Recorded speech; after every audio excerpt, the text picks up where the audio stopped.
اسلام آباد میں ایک شادی تھی کسی روحانی جو سنگر ہوتے ہیں آج کل، تو وہ گگا نشانے لگا کے ڈانس کر رہے ہیں، تو نیچے لوگ کمنٹ کر رہے تھے کہ دیکھیں جی خوشی کا موقع ہے، خوشی کا موقع ہے، ہون تے چھاڑ دیو۔ تو میں یہ سوچ رہا تھا کہ ہم کیسے لوگ ہیں، ہم کیسے مسیحی ہیں کہ ایک پل بھر کی خوشی ہماری زندگی میں آتی ہے تو ہم کیا کرتے ہیں، اسی خدا نو ہی مائنس کر دینے۔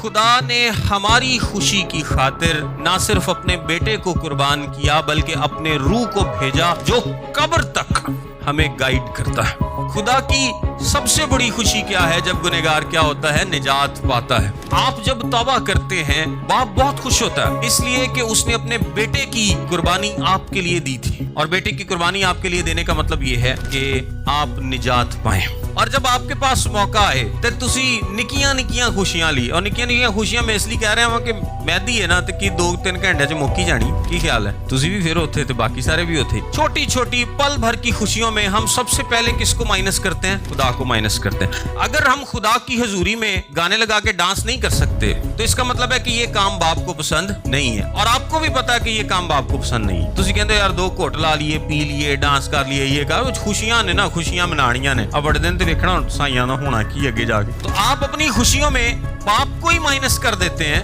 جس نے آپ کی خوشی کے لیے اپنے بیٹے کو قربان کیا تھا۔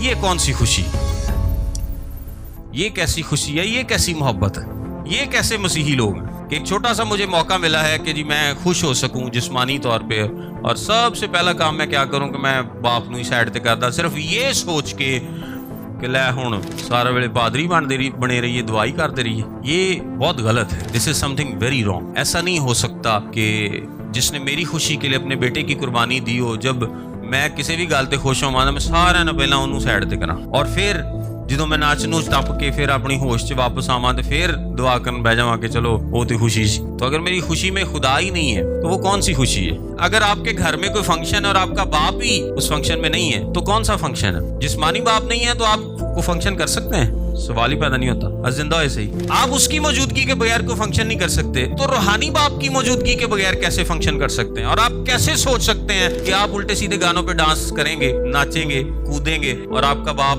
خوش ہو رہا ہوگا دیکھ کے؟ میں صرف اتنا کہوں گا کہ خوشی وہ کریں، یہ سوچ کے کریں کہ میرا باپ نہ صرف میری خوشی میں خوش ہے بلکہ میرے خوشی منانے کے طریقے میں بھی خوش ہے۔ اور اگر ایسا نہیں ہے تو اس کا مطلب ہے کہ میری خوشی میں کچھ گڑبڑ ہے، اور میری خوشی پھر باپ کے ساتھ نہیں جڑی، میری خوشی کہیں اور جڑی ہے۔ تو جو کہیں اور جڑی ہوتی ہے نا وہ پھر خوشی نہیں ہوتی۔ There is a serious problem۔